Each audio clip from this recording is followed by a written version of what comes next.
Boa noite a todos. Então, nós estamos reunidos aqui hoje, dia 28 de julho, para mais uma reunião conjunta do Grupo de Urologia Feminina e de Urologia Funcional da Unicamp. Hoje nós temos como convidado o professor Rogério de Fraga, que é professor de Urologia na Universidade Federal do Paraná, e que nos vai fazer essa grande honra de participar aqui nas nossas discussões de casos e também com uma aula.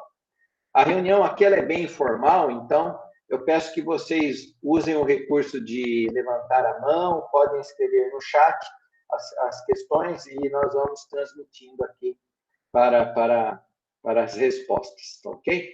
Então, o apresentador dos casos hoje é o nosso residente de quarto ano, João Marcos Ibrahim de Oliveira, e o João vai começar a apresentar, então, um caso.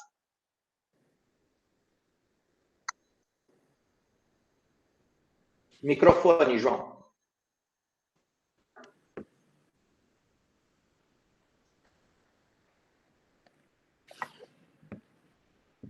Boa noite a todos. Obrigado, professor Cássio, aí, pela apresentação. Professor Rogério, seja bem-vindo à nossa reunião. Eu preparei alguns casos para a gente fazer a discussão aqui. Então, hoje, a reunião sobre desafios no tratamento da incontinência na mulher, que o Dr. Rogério vai fazer uma aula para a gente ao final dos casos. Sou o João R4 de Urologia e fui orientado pelo Dr. Cássio nesses dois casos. Todos ouvindo aí? Pode começar? Pode. Primeiro caso, um paciente de sexo feminino, 37 anos, com uma queixa de retenção urinária há um dia. O paciente procurou o pronto-socorro do nosso hospital com queixa de retenção urinária há um dia, foi realizado um cateterismo e evacuado 900 ml, foi passada uma sonda uretral número 12. Após essa evacuação de urina, a paciente manteve queixas de jato fraco, micção prolongada e sensação de esvaziamento incompleto. Ela falou que, associado a esse quadro, ela tem um quadro de constipação inicial que se iniciou e não tinha nenhuma outra queixa, sintomas de esvaziamento, sintomas de armazenamento, não teve disúria em nenhum momento. A paciente não tem comorbidades, não fez uso de medicamentos e nega cirurgias prévias. Eu não coloquei aqui, mas ela não tem nenhuma gestação. No exame físico, nesse momento, a paciente estava em bom estado geral, o exame geral abdominal sem alterações, o exame genital tinha uma genitália feminina típica, meato uretral tópico e móvel, há um teste de esforço, a paciente com a bexiga confortavelmente cheia não apresentava perda de urina, e o toque vaginal mucosa trófica, ausência de prolapso de órgãos pélvicos e tinha uma sensibilidade genital preservada, e o exame neurológico dessa paciente, todos sem alterações. Laboratorial inicial sem alterações também, uma creatinina, função renal normal, e uma urina 1 também, uma urinálise sem alterações. Nesse momento, é uma paciente que apresenta um quadro de retenção urinária, episódio único, sem nenhum fator desencadeante mais evidente. Qual seria a conduta de vocês? Assim? Algum exame de imagem, sonda vesical, fazer algum tratamento medicamentoso inicial, já indicar cateterismo intermitente? Ô, Lucas, você perguntaria alguma outra coisa para essa paciente? Você acha que a história está boa? Lucas? Professor, sim. Lucas é médico assistente aqui na Unicamp. Obrigado, bem-vindo, professor. Então, bom, não é uma história típica, né? Assim, a gente pensa em obstruções, mulheres, assim, pensaria... Não é uma senhora que fez um procedimento recente, né? Eu acho que o João passou por cima, mas ficou evidente que ela não fez um sling, uma cirurgia recente, ela não tem prolapso. Acho que a história está boa. Eu tentaria um pouco mais a parte neurológica. Será que ela teve alguma coisa anteriormente? Tem algum histórico neurológico? Imagino que não tenha tido trauma medular, isso ela teria comentado, mas não sei, uma síndrome prévia, um Guillain-Barré, alguma alteração neurológica, pesquisaria se tem alguma alteração de força, mobilidade, enfim. Talvez não seja nada disso, mas acho que isso faz parte aí dessa investigação. E aí, partindo para a imagem, sem dúvida, no mínimo um ultrassom aí para começar, procurar uma litíase, alguma alteração, né? E vou deixar os meninos discutirem um pouco mais, depois a gente comenta um pouco mais. Não sei se eles vão ter condição de discutir. O Rogério, no começo da vida dele, era professor de neuroanatomia. O primeiro vínculo empregatício dele com a Federal foi de professor de neuroanatomia. E aí, Rogério, você suspeitaria de alguma coisa neurológica, subclínica, aí, alguma coisa misteriosa? Eu acho que eu perdi a idade dela. 37 anos, doutor. Não tem história parecida com isso antes. Não tem. Foi o primeiro episódio. Nem história de endometriose? Nada. Tá. Quando tem uma retenção aguda, assim, numa mulher jovem, né? Não tem prolapso, você tem que pensar em alguma coisa que esteja descompensando, que venha vindo subclínica e descompensou, ou alguma mudança de hábito, aí alguma coisa que ela introduziu há pouco tempo. Então, por exemplo, pode ser que antes disso ela tivesse já um padrão miccional ruim, que ela não percebesse, e hoje foi o dia que descompensou. Aí pode ser alguma situação neurológica que ficou subclínica, alguma doença de neurônio assim, mais periférico, né? Uma doença mais central é mais difícil, né? Assim, sem nenhum estigma, né? Um mielomeningocele. Eu vou dizer para você assim, que eu acho que a causa mais frequente, assim, ela é constipada, né? Que você falou. Ela se tornou constipada, doutor, uma semana antes da abertura do quadro de retenção urinária. Ela não tinha constipação antes. Então, você colocou ali no exame físico, né, a questão da sensibilidade, os reflexos normais. É habitual para vocês palpar trigger point no assoalho pélvico? Ela tinha? Ela não tinha. Nesse momento, no dia que essa paciente chegou, eu até tinha discutido o caso com os irmãos, eu até liguei para o doutor Cássio. Estava no pronto-socorro, liguei para o doutor Cássio e ele me orientou a fazer a pesquisa o exame neurológico, pesquisa de trigger point e tudo mais. Ela não tinha nenhuma alteração em relação a isso, doutor. Eu fiquei com receio de uma síndrome de Caldequina, Rogério. Pois Mas a sensibilidade perineal era normal, né? Então, por isso que eu falei, às vezes ela fez uma caldequina aí por alguma razão, não iatrogênica, assim, mas de procedimento, mas tem caldequina medicamentosa, tem manifestação tardia, por isso que eu estou falando, às vezes ela tinha um problema que ela estava acostumada e neste dia descompensou. Agora, veja, ela fez o quadro lá intestinal, então ela pode ter um quadro que não é urinário na origem, mas daí ela aumenta o tônus do assoalho pélvico em defesa a esse quadro, porque o assoalho pélvico daí se comporta, né, de forma sinérgica aí, né?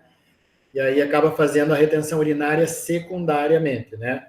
Mas de qualquer maneira, o que é importante você tentar entender se é algo crônico que descompensou hoje ou se é alguma coisa aguda. Então, começou a tomar remédio, começou a tomar algum antidepressivo, mudou alguma atitude, fez algum procedimento, e vocês vasculharam e o exame neurológico mostra que, assim, não tem nada maior acontecendo. Então, se não tem nada neurológico, a gente vai indo mais para as causas ou idiopáticas, né, ou funcionais. Doutor Cássio, eu tenho uma dúvida para o senhor. Fala. O Matheus, é que eu estou no perfil aqui da urologia.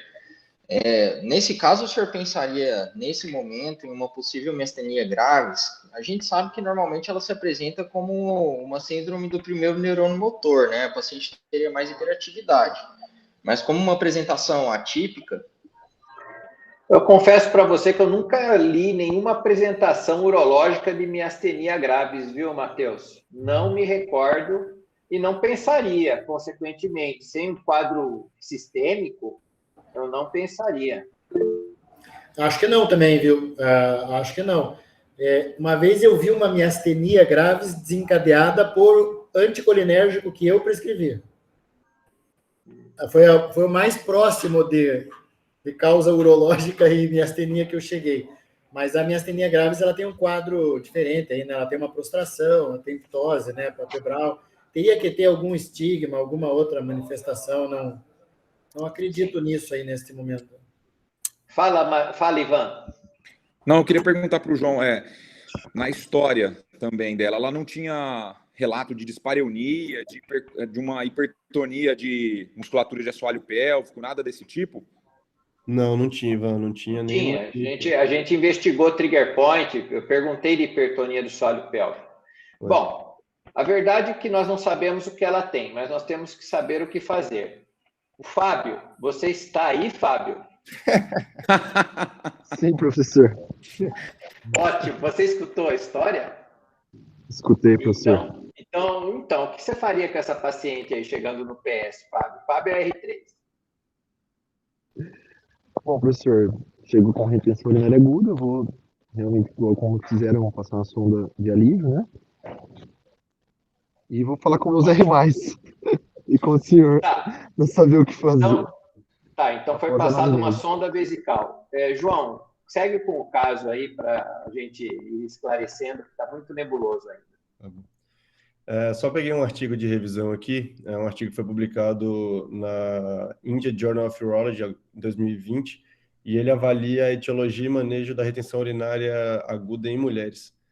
Normalmente, essa retenção urinária é consequência de uma redução da contratilidade vesical, alterações da anatomia na saída do trato urinário, ou ausência ou incoordenação neurológica no processo de esvaziamento. Tem uma incidência de 7 em 100 mil casos por ano, e as causas ele separa, como foi falado pelo professor Rogério, em anatômicas ou funcionais.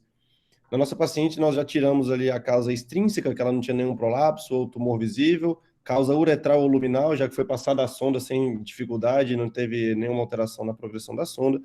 Ela poderia ter uma causa como redução da contratilidade detrusora, caso ela tivesse uma diabetes ou uma doença neurológica. Pensando em causas funcionais, ela pode ter uma coordenação alterada, como obstrução primária do colo vesical, síndrome de Fowler ou de sinergia vésico-esfincteriana.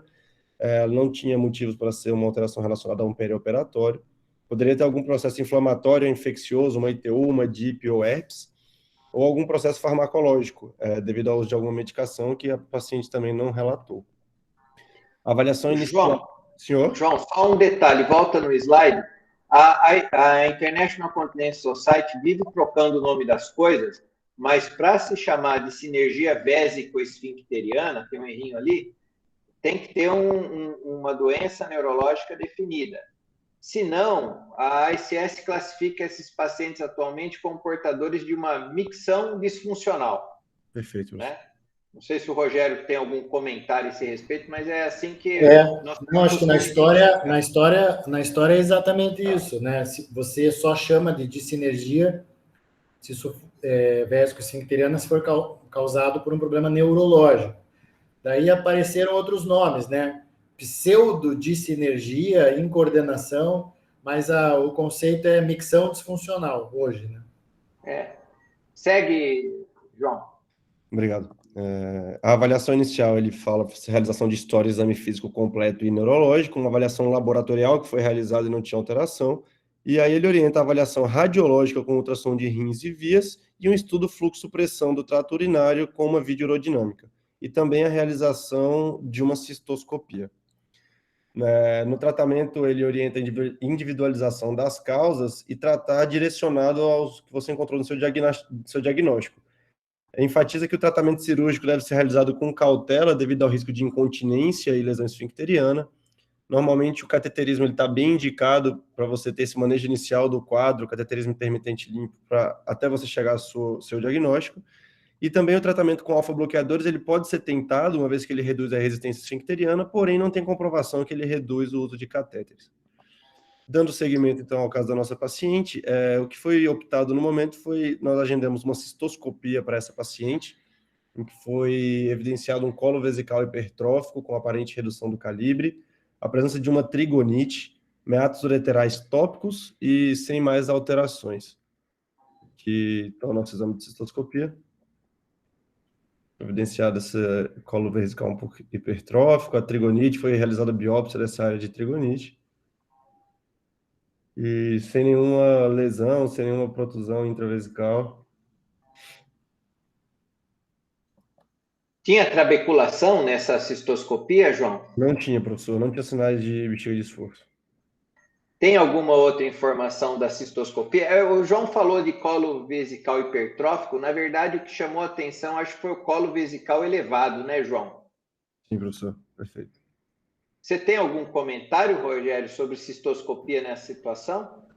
Não, eu acho que tem que afastar as causas, né? As causas anatômicas fazem parte aí da propedêutica, né? Então, não é infrequente, assim, que ela urinasse mal antes, porque aqui, né, pela cronologia que você deu, o intestino ficou ruim e daí entrou em retenção. Eventualmente, ela tinha um mau esvaziamento vesical e daí o intestino trancou. Você não tem isso ainda, pelo menos até onde eu sei do caso aqui. Então, você tem que avaliar. E, às vezes, pode ser uma síndrome de Fowler aí, que passou durante um tempo. Daí, o achado, ele pode corroborar alguma coisa nesse sentido.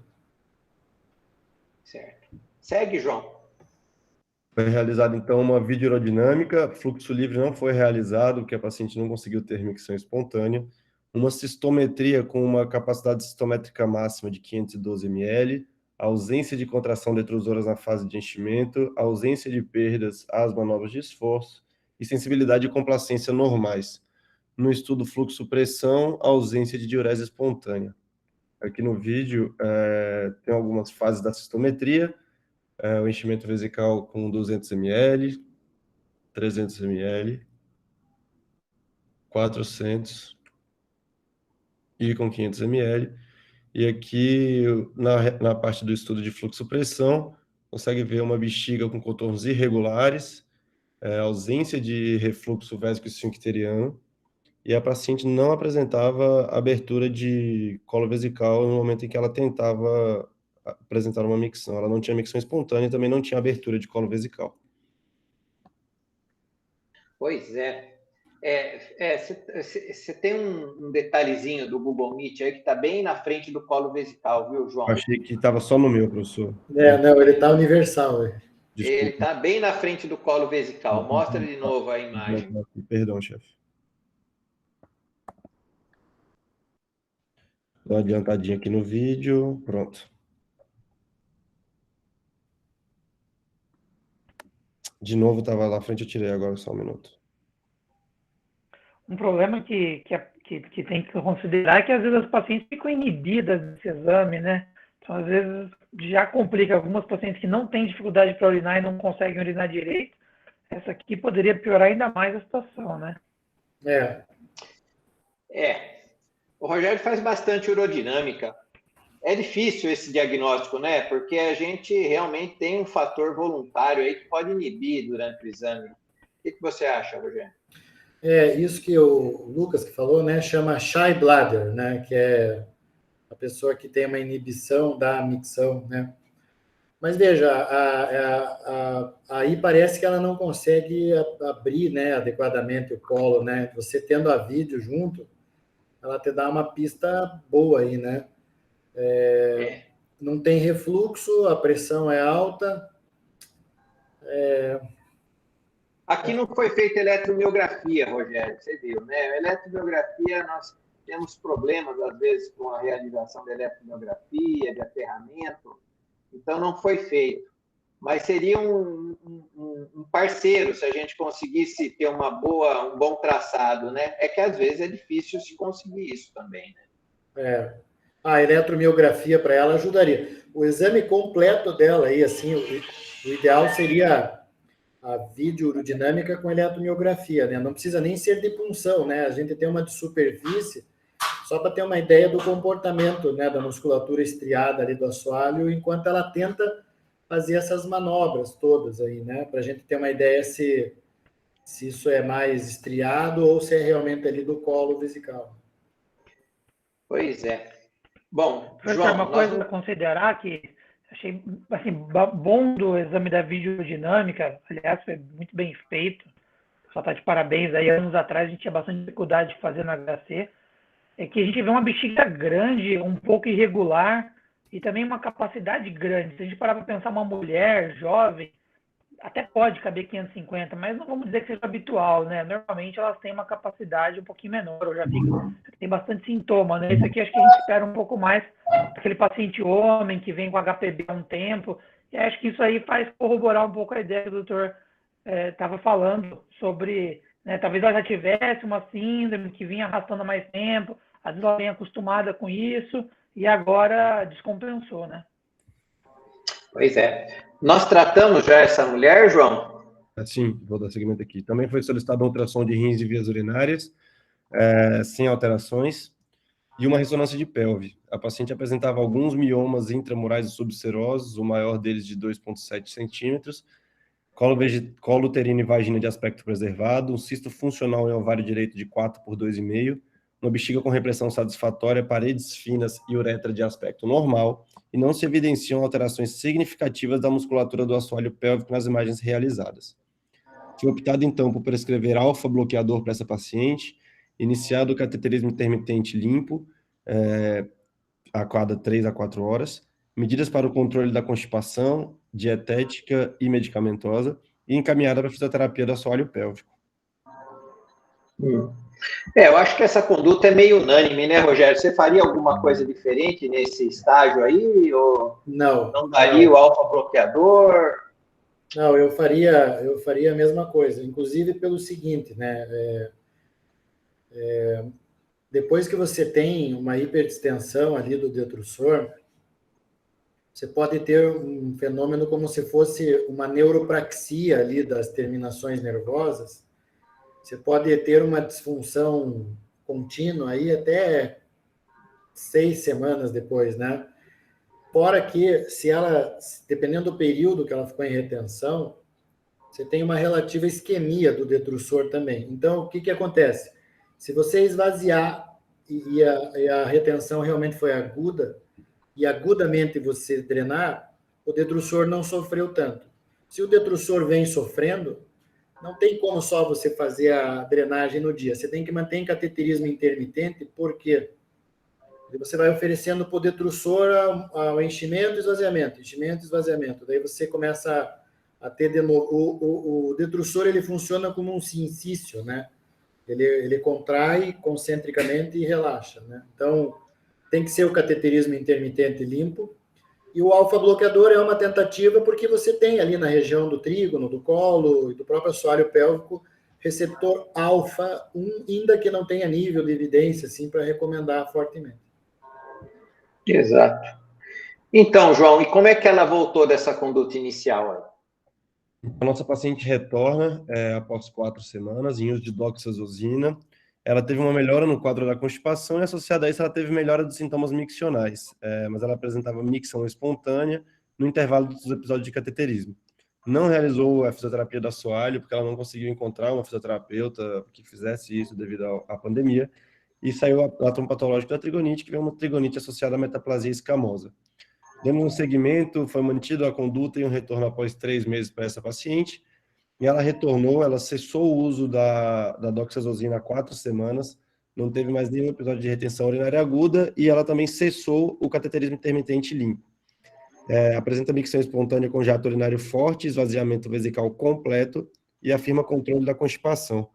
Eu solicitei para a paciente, ela iria no nosso ambulatório ontem fazer um fluxo livre, porém ela até chegou aí, mas ela teve um desconforto abdominal, intestinal e não acabou indo embora.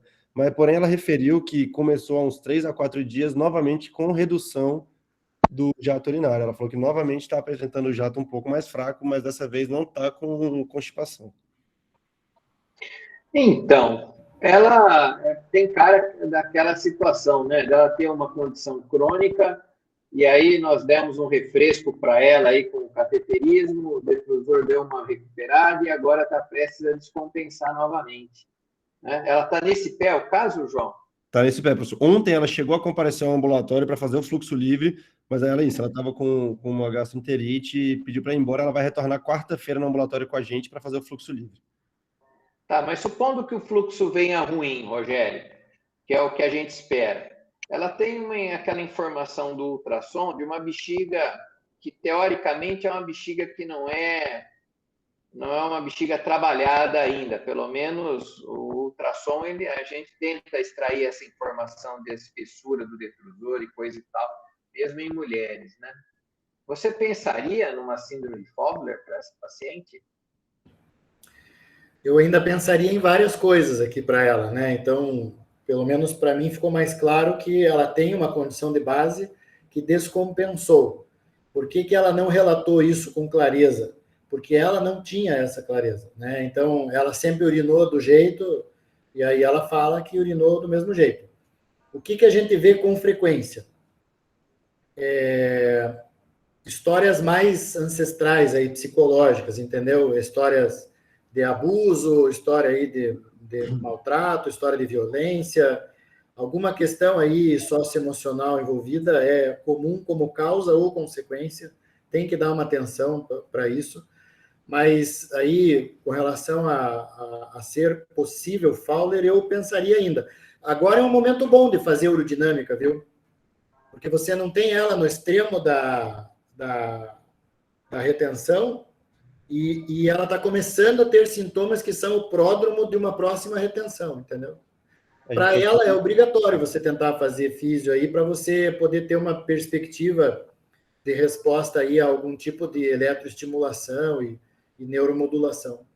Exato. É isso que eu ia comentar também, porque se a gente conseguir fazer urodinâmicas com eletromiografia, que lá no HC é difícil, seria muito bom, e um teste terapêutico aí, eventualmente com um treinamento muscular, no sentido de relaxamento, e eventualmente aí estimulação tibial, né, Rogério, para a gente testar se esse sistema aferente dela é sensível aí a um estímulo de neuromodulação, né?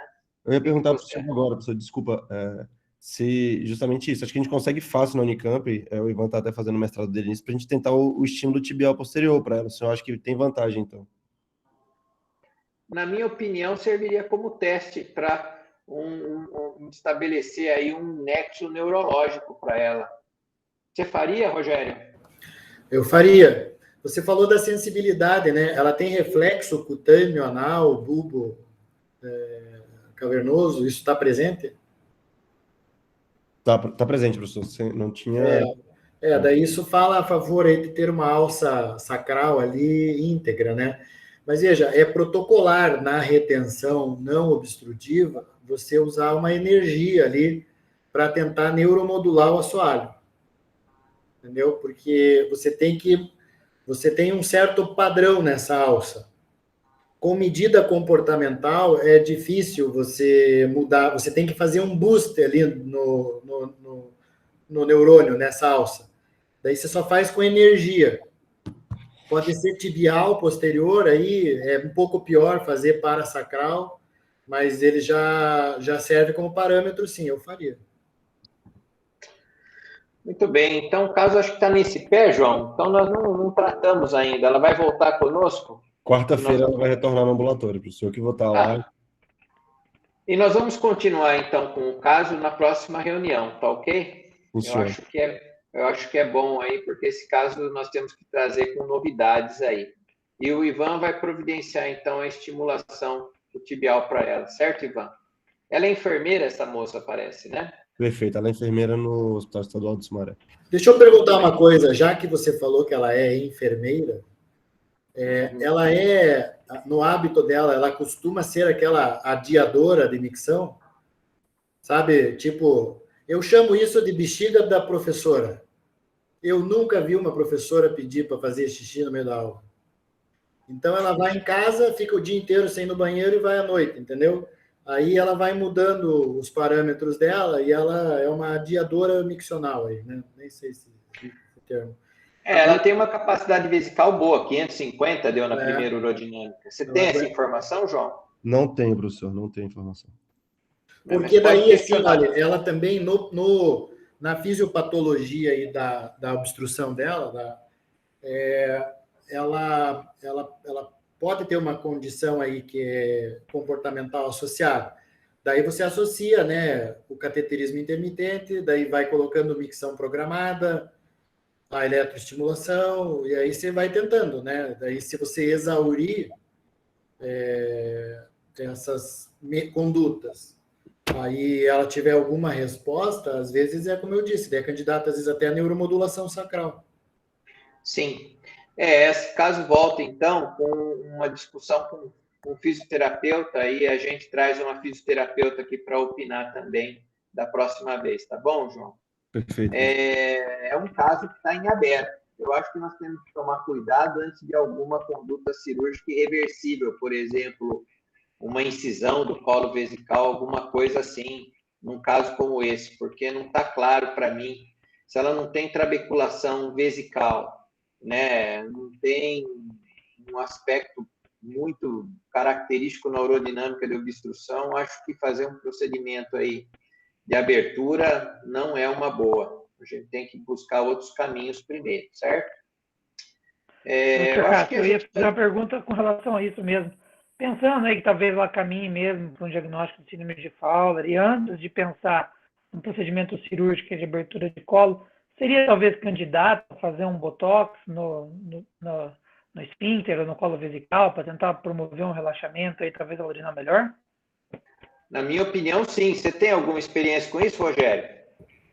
Não, eu faço pouco, mas é uma opção, né? Você fazer o botox no colo, né? Exato.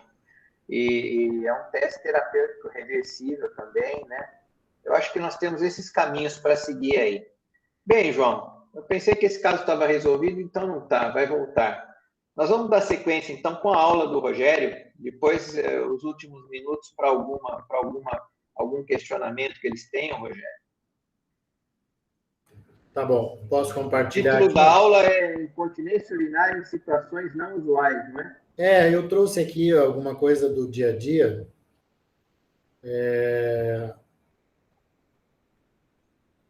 Peraí. Casos especiais, né, na incontinência. Então, o que são casos especiais na incontinência, né?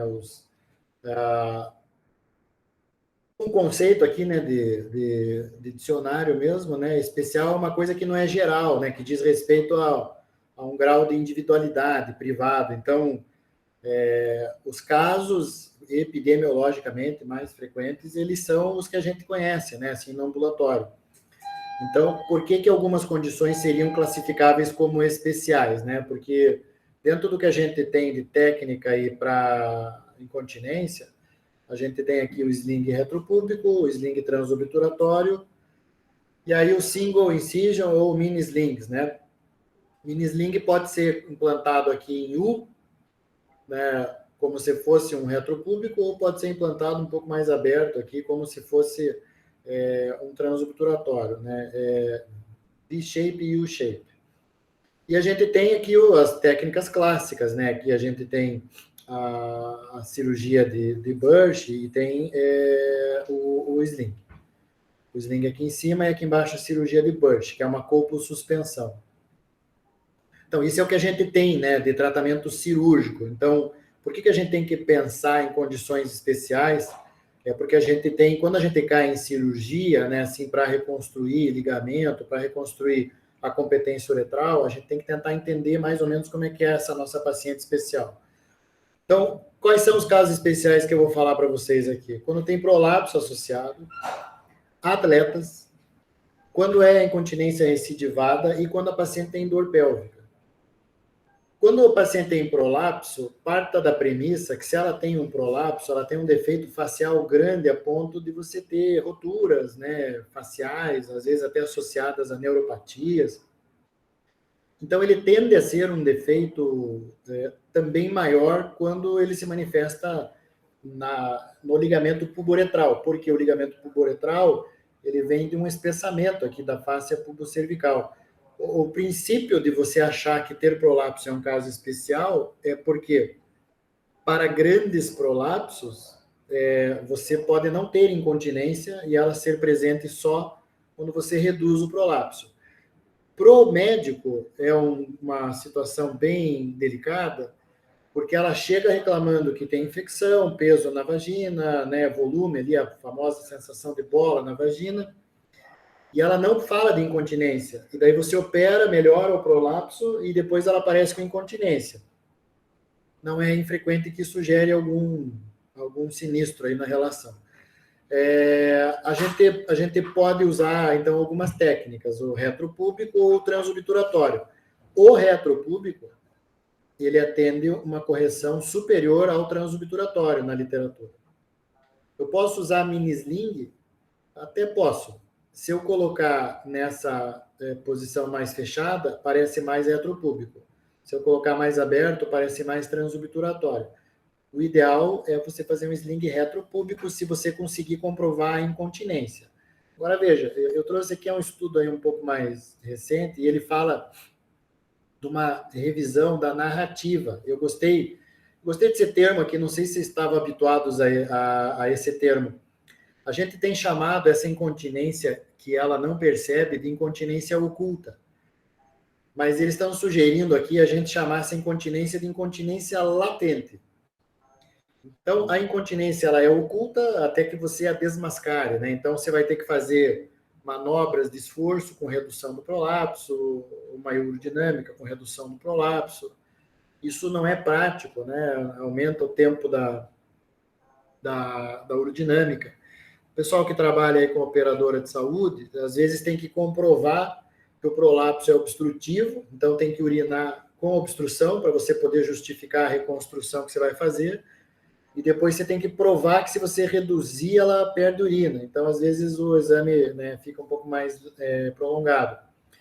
Eu gostei bastante desse termo latente, porque em relação ao que eles chamam de ocultismo, né, o termo oculto, ele se refere a um processo não acompanhado por sinais e sintomas que são facilmente perceptíveis. E o termo latente, ele tem a ver com quando os sintomas não se manifestaram ainda. Então, ele infere aqui que numa evolução do prolapso a incontinência pode vir a acontecer ou ela não era detectada. Enfim, aqui é uma questão semântica, mas só para a gente postular aí para vocês, ponderar com vocês, que incontinência urinária em prolapsos é um desafio desde a sua comprovação. Então, o que as recomendações, né, aqui ficou em espanhol ainda aqui, ó. O que a gente tem de recomendações? A gente sempre pode incluir um procedimento anti-incontinência em qualquer correção de prolapso. A gente tem que olhar com ressalva para isso, né? Porque hoje em dia a gente tem ali uma meshfobia, né? Então a ideia é você usar somente a quantidade de material que for necessária para a tua reconstrução. Então, você pode tratar as condições que você comprovar que a paciente tem. Se a paciente não tiver comprovação, você não trata. Mas, de novo, né, fazer sling profilático realmente é muito arriscado. Se você comprovar que ela tem incontinência latente, daí você não tem mais uma incontinência oculta. Você provou que tem. Então, você pode fazer um procedimento anti-incontinência. Você também pode abordar essa paciente, do ponto de vista prático, dizendo: eu vou operar a senhora, a bexiga vai ficar mais alta que a uretra, pode ser que apareça incontinência, a gente vai voltar e fazer um second look, tudo bem? Tudo bem. Tudo isso aqui é importante que seja consensual, por isso é uma incontinência especial.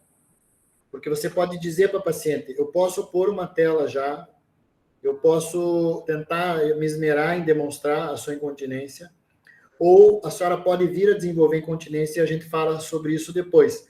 Está claro para a senhora que essas situações podem acontecer? Do alto da visão de mundo dela, ela diz que está claro e então você consensua com ela o tratamento. Por isso que é uma situação especial. Então, bom, as recomendações são essas aí que eu comentei com vocês. O que a gente faz na incontinência recorrente? No senso comum, né, as estruturas que oferecem coaptação da uretra, ligamentares, elas são o ligamento puboretral, que tem duas porções, uma porção que é retropúbica, uma porção que é pré-púbica, e ela tem uma porção que é horizontal, que seria ali um espessamento horizontal, que é chamado de ligamento uretropélvico.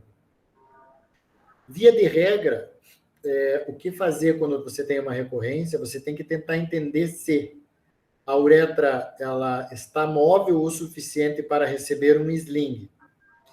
Você tem que tentar entender se ela fez um transobturatório, pode ser que esteja faltando um reforço vertical. Isso não é fácil de determinar. O que você tem que determinar é se a uretra é móvel. Se a uretra não for móvel, toda uretra tem que ser móvel. a uretra não pode ter hipermobilidade. Porque se a uretra tiver hipermobilidade é quando ela precisa, né, ser corrigida cirurgicamente. Então, você tem que tentar entender. Se ela tiver uma uretra fixa por causa de uma cirurgia anterior, este pode ser um dos mecanismos através do qual ela não teve uma boa resposta. O que acaba acontecendo? Né? Os slings uretrais, eles são técnicas bem indicadas. Não há problema em você realizar mais de um sling retropúbico.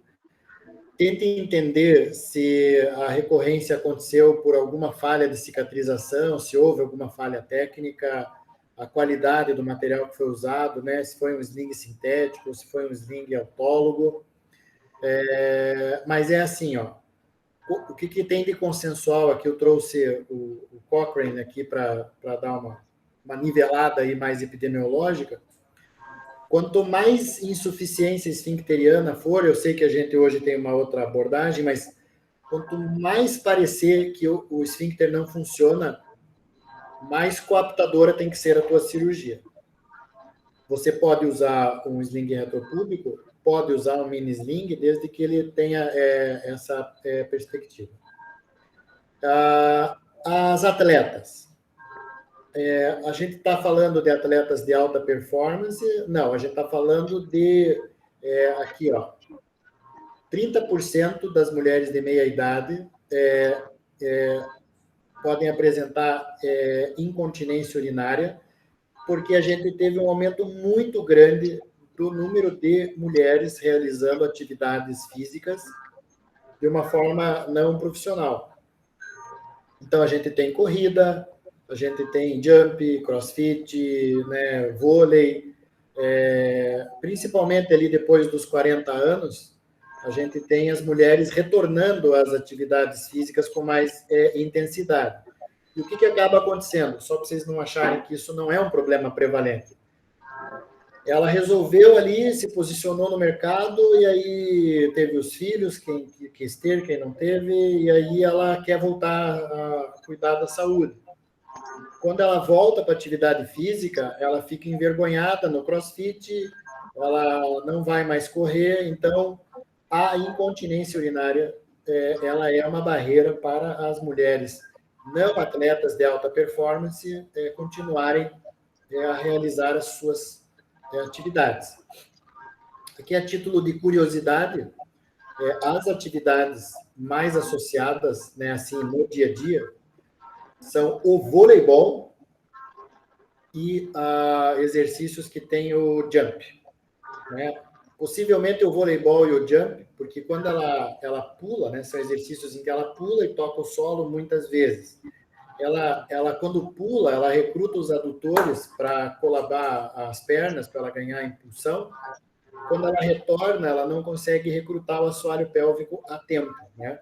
Tem vários trabalhos aí mostrando que ficar sem a atividade física é muito pior do que tentar modular isso. O problema é que essas mulheres ficam realmente inibidas. Então, algumas vão para a fisioterapia, vão melhorar bastante.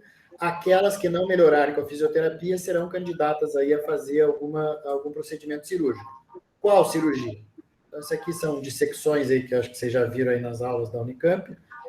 Se eu fizer um sling transobturatório, eu vou perfurar aqui adutor longo, adutor magno, grácil.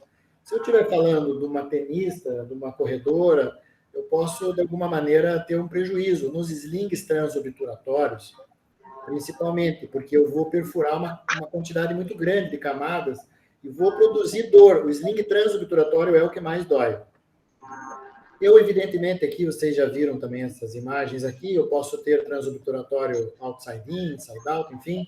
Eu posso ter aqui algum comprometimento neural, mas o principal motivo realmente aqui para a mulher atleta, né, mais frequentemente associado, é você produzir uma área de fibrose na musculatura em que ela eventualmente esteja usando na sua prática esportiva. Como é que a gente escolhe a via para uma atleta, então? A gente tem aqui alguns territórios, ó. Esse aqui é território do obturador, território do gênito femoral aqui, número 2, o território do pudendo e o território aqui do cluneal. O cluneal, ele é mais posterior, ele tem mais a ver com reconstruções de prolapso, né? Porque ele vai em direção lá posterior. O fato é que, se eu colocar uma tela, eu posso produzir neuropatia, miopatia, reação inflamatória, eu vou ter que pensar bem qual material, quantidade de material e qual via eu vou usar. Então, se eu fizer um transobturatório, eu pego aqui 2 grandes territórios, podendo envolver, eventualmente, até alguma coisa de pudendo. Se eu fizer um retropúbico, eu fujo do obturatório, fujo do pudendo, pego mais um pouquinho aqui de trajetória gênito-femoral. Se eu fizer um mini sling, na atleta eu praticamente não pego nenhum desses territórios, porque eu não tenho incisão cutânea. Então eventualmente é algo a se pensar, né, para essas pacientes. A dor, ela é muito menor no single incision, porque eu não tenho tempo cutâneo, menor no retropúbico que no transobturatório, exatamente pela quantidade de vias que são atingidas. Qual que é o ponto de atenção do retropúbico? Tem que pegar a inserção inferior do reto abdominal, que eu também preciso da estabilização do abdômen para que essa mulher possa realizar suas atividades físicas. E aqui eu quero compartilhar com vocês, esse foi um trabalho que a gente mandou para a Yuga no ano passado. A gente pegou na fila da urodinâmica de mulheres com incontinência mista ou de esforço, e a gente fez uma avaliação funcional. E a gente tem na literatura que o transobturatório é o sling que mais dói, né? Mas também ele é o mais realizado ainda hoje. Por que ele é o sling que mais dói? Né? Porque ele realmente pega toda essa quantidade de camadas. Eu tenho mais de 7 camadas envolvidas entre músculos e fáscias. Né? A gente avaliou, e o que a gente descobriu? A gente descobriu que várias mulheres já tinham dor pélvica antes da cirurgia. Então, a gente pegou pacientes da fila da urodinâmica, e a gente avaliou, e mais da metade delas tinha trigger points, principalmente no músculo obturador interno. Então, é altamente recomendável, né? Isso aparece em vários trabalhos, que você tem que estudar alguma alteração, alguma disfunção miofacial prévia a procedimentos, porque se ela já tem uma dor no obturador interno, eu não faria um sling transobturatório nela, pelo menos sem tentar dessensibilizar essa dor. Considerando que isso é difícil, porque a mulher que perde urina não quer perder urina, então ela fica contraindo o assoalho, tentando inibir essa perda. Então, tentar entender se ela já tem dor pré-operatória e fugir da via, ou incluir no teu ideário, escolher uma via que não esteja doendo. Como é que eu vou... esse aqui é um trabalho bem bacana, aqui, ó, ele mostra aonde eu tenho dor e o que eu posso ter de sintoma. Então, por exemplo, se eu tiver dor na palpação aqui do bulbo cavernoso, eu posso ter dispareunia, dor no orgasmo, dor no clitóris. Se eu palpar o músculo aqui, isso que o cavernoso, da mesma maneira. O músculo transverso do períneo, né, ele sai do corpo perineal e vai a cada lado, né, da região isquiática, eu posso ter dispareunia, dor no esfíncter anal, eu posso ter a sensação, né, de desconforto na hora da evacuação. A paciente de vocês pode ter, assim, se você pormenorizar isso, assim, bem minuciosamente, às vezes você descobre algum trigger aí que você não percebeu. Se você tiver trigger em levantador do ânus, você pode ter aqui urgência, frequência, dor após a micção. Não é infrequente que essas mulheres vão, né, consultar como se fosse cistite, porque elas falam isso, né? Eu estava bem até ter relação, daí depois eu tive e começou a dor. Enfim, a gente palpando aqui, identificando o sítio, a gente consegue fazer uma correlação com o quadro clínico que ela tem. Então, vamos lá. Como que a gente vai escolher uma abordagem, né, para esta paciente especial que tem dor pélvica antes já da cirurgia de incontinência? Eu evitaria bastante o transobturatório, principalmente porque é o feixe que está mais associado aí à dor nos achados aí da literatura. posso pensar no retropúbico, porque eu pego uns 2 trajetos neurais a menos aí, e vou pegar a fibra lá do reto abdominal. Não é infrequente que possa ter trigger point também nessa posição, às vezes até alguma pubalgia, mas, enfim, olhar com atenção. E aí o mini sling, né, o single incision, aí você tem que conversar com ela. Você tem que dizer que é um sling, ela vai ver na literatura que às vezes não tem tanto dado, que isso não é tão estabelecido, mas, enfim, primeiro você não faz mal para ela, né? E aí você tenta ajudá-la da maneira que for possível. Bom, eram estas abordagens aí que eu queria compartilhar com vocês. Muito bem. Muito bem, Rogério. Você tem uma situação privilegiada lá, de ter a Gisela e a Cláudia, uma enfermeira e uma fisioterapeuta muito boas, muito focadas, então fica mais fácil. Você acha que o médico consegue fazer uma boa avaliação muscular de soalho pélvico com a formação que ele tem como médico? Eu acho que como elas, não. Né? Até porque eu acho que pode se tornar muito invasivo e se você falar com elas, né, a própria Cláudia, a Gisela, às vezes a avaliação ela vai sendo escalonada, né, assim, quanto à invasibilidade, né? Agora, eu examino todos os territórios neurais, todos os músculos, eu não faço assim, às vezes até para você fazer a AFA, né, que você tem que fazer o toque digital, pedir para contrair, eu tenho a enfermeira na sala sempre, né, auxiliar, né, eu não faço isso sozinho de forma nenhuma. Mas é um exame que foge muito do que é protocolar, né? Eu acho que você tem que ter uma atenção para tentar identificar minimamente se você tiver algum ponto de dor, isso já é um ponto de atenção. O obturador e o pubo retal, eles costumam doer bastante, assim, né, nessas mulheres, porque eles ficam fadigados, né? Porque, como eu comentei, a mulher que perde urina não quer perder, né? Então ela fica contraindo até fatigar o músculo, né? Então, eu acho que a gente pode chegar nesse ponto, né? Mas eu, particularmente, examino tudo, não com o brilhantismo aí, né? E com a excelência que os fisioterapeutas, né? As enfermeiras que trabalham com reabilitação, respeitando, né, o pudor, invasibilidade, mas se eu tiver uma informação de dor, eu já acendo a luz amarela e quando eu encaminho para elas, eu já encaminho com algum achado até onde eu pude ir, né? Sim. O João tinha uma pergunta, João? Tinha, professor. Tinha, professor. Qual que é a pergunta? O doutor Rogério falou e ele deu alguns meio que critérios para se operar no mesmo tempo o prolapso e a cirurgia para incontinência, mas eu queria saber o que ele faz na prática dele, se comumente ele costuma, que inclusive no outro caso que eu tinha preparado, as recomendações do guideline europeu, ele fala bastante disso, né? Quando se... Os benefícios e os malefícios que pode ter operar no mesmo tempo, ou se ele opta por primeiro corrigir o prolapso e depois ver como é que esse paciente fica. O que eu faço é assim, eu só opero o que eu comprovei que existe. Perfeito. Então, agora há pouco eu estava aqui com o Paulo Henrique, com o Eduardo aqui em Joinville, a gente operou uma paciente com prolapso grau 4 e incontinência.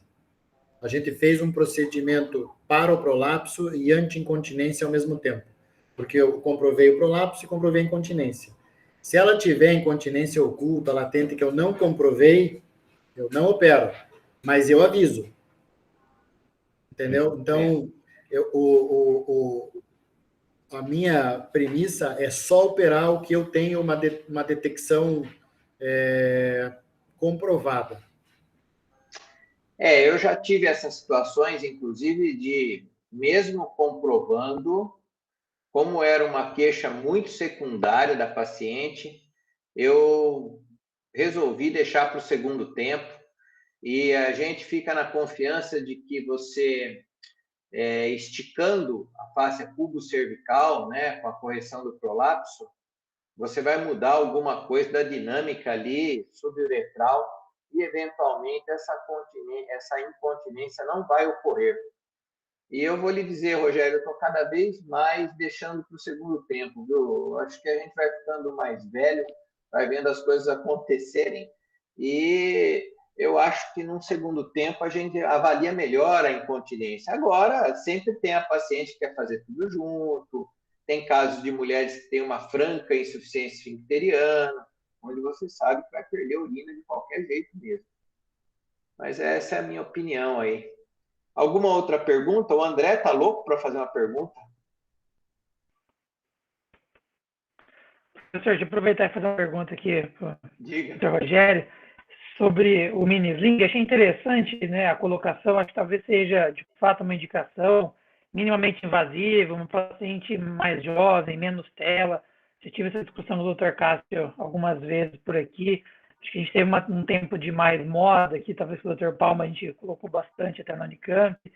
A gente teve a oportunidade de seguir uma parcela dessas pacientes, que tem uma perda também, mas aí por 6 até 8 anos. Tem, de fato, uma recidiva que é um pouco maior do que os outros slings, mas quando a gente vai levantar a literatura, mesmo o transobturatório também tem uma taxa de falha meio razoável. Mas, de qualquer forma, acho que na literatura e conversando com colegas não ficou muito bem visto o mini sling. Eu queria saber de prática, assim, se o senhor usa às vezes para alguns casos, ou se parte para os outros mais mesmo, como é que o senhor faz? Eu uso nesta situação especial aí que eu coloquei para vocês aí, né? Porque a mulher entre os 40 e 45 anos, o corpo dela vai mudar bastante depois do climatério. Mas ali, entre os 40 e 45 anos, ela começa a ter uma intensidade de atividade física e para mim chama muito assim a atenção eu não ser o fator produtor de desconforto para ela. Por princípios de guideline, você pode oferecer uma técnica que seja menos resolutiva, desde que consensual. Entendeu? O guideline europeu colocou isso há um tempo atrás, tentando resgatar até aquele Kennedy para incontinência, entendeu? Assim, que quando eles começaram com a meshfobia lá na Inglaterra, eles resgataram até isso. Mas, assim, a frase boa desse guideline é essa. Você pode indicar cirurgias que têm uma taxa de resolução menor, desde que consensual, e que tem uma lógica nisso, entendeu? Então, o transobturatório tem diminuído cada vez mais.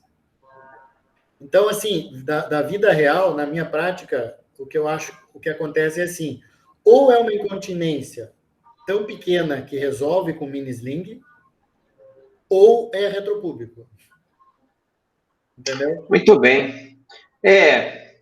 Isso daí é uma coisa importante. Essas pacientes mais jovens têm atividade sexual mais frequente, a gente tem que tomar muito cuidado. Então, quanto menos material estranho, menor a chance da gente se complicar, né, Rogério? E deixa eu comentar assim, porque isso às vezes não aparece muito, mas o retropúbico, principalmente lá os primeiros estudos com o TVT, teve bastante gente que fez estudo de Doppler nos vasos clitoridianos.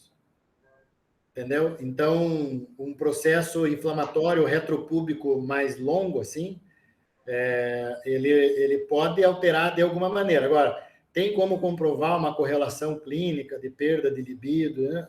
Veja, é uma fase em que a própria oscilação hormonal pode produzir alterações de libido. Por isso é difícil estudar. E é por isso que não sou eu que coloco o fator. Porque eu ponho um mini sling, entendeu? Eu não implanto um sling retropúbico sem discutir com a paciente esses aspectos. Bem lembrado esses trabalhos muito antigos, viu? Década de 90. Acho que a última pergunta será do Matheus. Fala, Matheus. Ou é o Ivan, perdão. Tudo bem. É que vocês estão sempre juntos, né? Ô, João, como sempre. Entenda como um elogio, Ivan. A gente confundiu com o Matheus. A preferência é unânime, cara, infelizmente. Entenda como um elogio. Tá bom, obrigado, professor. Doutor Rogério, só uma pergunta aqui para finalizar, então. Em pacientes que têm incontinência urinária mista, notadamente até mesmo numa comprovada por urodinâmica, com quadro de hiperatividade detrusora e incontinência, o senhor opta por algum tipo de sling, por exemplo, o transobturatório ou o retropúbico, pensando que o retropúbico, na maioria das vezes, pode causar ou piorar o quadro de urgência? Essa pergunta é boa para responder com 1 minuto, né? Pois é. Assim, Primeiro lugar, né, incontinência mista. Você pode operar uma paciente com incontinência mista. O que você tem que entender? Você tem um fator anatômico significativo aí nessa fisiopatologia. Se tiver, você pode realizar o sling. Você não vai resolver o fator anatômico com medidas medicamentosas, comportamentais e conservadoras. Protocolarmente, né, a gente tenta resolver a parte da urgência, porque é menos invasivo antes. Mas, algumas pacientes, você pode operá-las a qualquer momento, desde que você identifique esse fator anatômico. Eu também acho que, embora não seja tão obstrutivo, o transobturatório, ele produz mais disfunção pélvica. E não é infrequente que você encontre em pacientes que têm bexiga hiperativa, um assoalho hiperativo. E não é infrequente que você encontre em quem tem assoalho hiperativo, né, a bexiga hiperativa com o trigger point exatamente no obturador interno. Esse foi exatamente o trabalho que a Daniela fez, que a gente mandou para a Yuga. A maioria das pacientes com bexiga hiperativa, que tinha incontinência mista, aliás, que estavam na fila da urodinâmica, tinham trigger em obturador interno. Entendeu? Então, eu não me preocuparia tanto com ser mais obstrutivo, me preocuparia mais em aumentar aí a iatrogenia, produzindo alguma disfunção pélvica aí adicional. Eu acho que, bom, nós já estamos no final aqui. Você compreendeu, Ivan? Sim, professor. Exatamente, experiência. Eu acho que é interessante, por isso que eu convidei o Rogério aqui, porque é um olhar bem diferente do olhar tradicional que a urologia, às vezes, nos traz aí, né, num meio onde é menos multidisciplinar. E a gente tenta sempre fortalecer essa visão holística do solo pélvico, né, com vocês, e eu acho que sempre nós temos que ter esse olhar. Nós vamos finalizar, então, que já são 8h30. O Rogério tem uma sopa de mandioca esperando ele lá em Joinville agora, para esquentar no frio. Eu agradeço muito mesmo aí o tempo seu, Rogério, dedicado a discutir conosco aí. Os residentes, com certeza, ficaram muito contentes e esperamos que isso se repita outras vezes aí. Muito obrigado, boa noite a todos aí. Eu que agradeço. Boa noite a todos aí. Tchau, tchau. Tchau. Tchau. Boa noite, então. Obrigado, doutor Rogério. Obrigado, professor. Valeu. Gravação. Muito bem, pessoal. Vamos Interrompendo. embora, então. Vamos fazer agora os